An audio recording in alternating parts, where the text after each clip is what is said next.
नमस्कार। आज हम बात करने वाले हैं एक ऐसी सरकारी योजना की जो भारत के करोड़ों किसानों की जिंदगी से सीधे जुड़ी हुई है। जी हां, हम बात कर रहे हैं पीएम किसान योजना की। चलिए इसकी हर छोटी बड़ी बात को बिल्कुल आसान भाषा में समझते हैं। तो सबसे पहला और सबसे बड़ा सवाल कि ये प्रधानमंत्री किसान सम्मान निधि या जिसे हम सब पीएम किसान के नाम से जानते हैं, आखिर है क्या? देखिए, ये भारत सरकार की एक बहुत बड़ी पहल है जिसका एक ही मकसद है, देश के किसानों तक सीधी आर्थिक मदद पहुंचाना।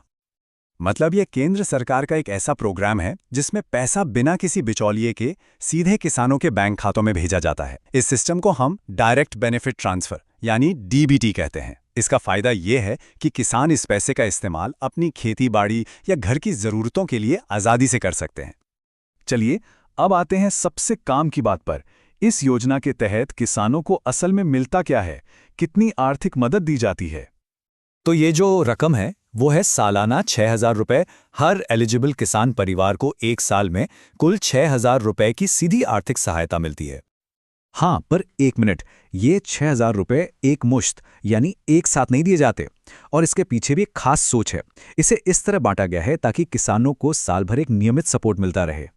तो होता ये है कि इस पूरी रकम को 2-2 हज़ार रुपए की 3 बराबर किस्तों में बांट दिया गया है।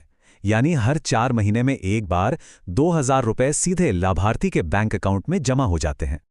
पैसा तो ठीक है, लेकिन ये मदद मिलती कैसे है? कौन कौन इसके लिए एलिजिबल है, ये समझना बहुत जरूरी है, क्योंकि हर किसी को इसका लाभ नहीं मिलता। तो देखिए, नियम काफी साफ हैं। इसका फायदा उन किसान परिवारों को मिलता है जिनके पास अपनी खेती की जमीन है। और यहाँ परिवार का मतलब है पति, पत्नी और उनके नाबालिग बच्चे। वहीं दूसरी तरफ कुछ लोग इसके दायरे से बाहर हैं, जैसे कि संस्थागत भूमि धारक, सरकारी कर्मचारी, डॉक्टर, वकील जैसे प्रोफेशनल्स, और हाँ, ऐसे लोग जिन्हें महीने की 10,000 रुपए से ज़्यादा पेंशन मिलती हो। अच्छा, मान लीजिए कोई इन शर्तों पर खरा उतरता है, तो फिर अप्लाई कैसे करना है? क्या है इसका तरीका? चलिए अब इस पूरी प्रोसेस को स्टेप बाय स्टेप समझते हैं। तो देखिए, अप्लाई करने से पहले कुछ ज़रूरी कागजात अपने पास ज़रूर रख लें। सबसे पहले तो आधार कार्ड, फिर बैंक अकाउंट की पूरी जानकारी, मतलब अकाउंट नंबर और आईएफएससी कोड, ज़मीन के जो भी कागजात हैं वो, और हाँ, एक मोबाइल नंबर जो आपके आधार से लिंक हो। ये 4 चीज़ें बहुत ज़रूरी हैं। प्रोसेस को ऑनलाइन काफ़ी सिंपल रखा गया है।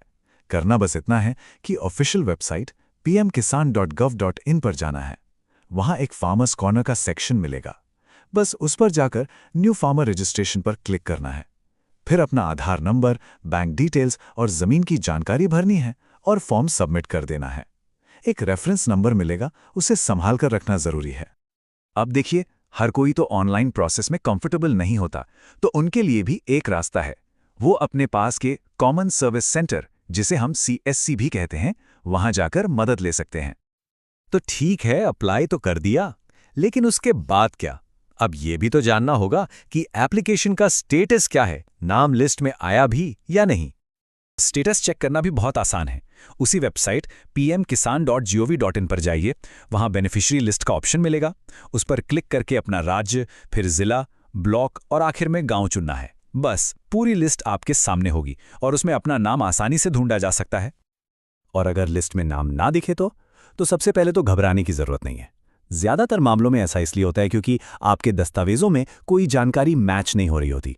हो सकता है आधार में नाम कुछ और हो और जमीन के कागजात में कुछ और। तो इन डिटेल्स को चेक करके ठीक करवाना पड़ता है। तो चलिए फटाफट एक बार सारी जरूरी बातें दोहरा लेते हैं। योजना का नाम है पीएम किसान। शुरू हुई 2019 में। फायदा साल के 6,000 रुपए जो मिलते हैं 2-2 हज़ार की 3 किस्तों में। एलिजिबल कौन है? छोटे और सीमांत किसान परिवार। और अप्लाई कैसे करना है? या तो ऑनलाइन पोर्टल से या फिर CSC से। और आखिर में अगर फिर भी कोई सवाल या कोई परेशानी हो तो सरकार ने ये हेल्पलाइन नंबर्स और ईमेल आईडी भी जारी की हैं। यहाँ से सीधी मदद मिल सकती है। तो ये सब जानने के बाद एक बड़ा सवाल मन में आता है।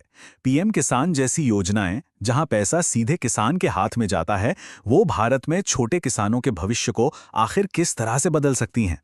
ये वाकई सोचने वाली बात है।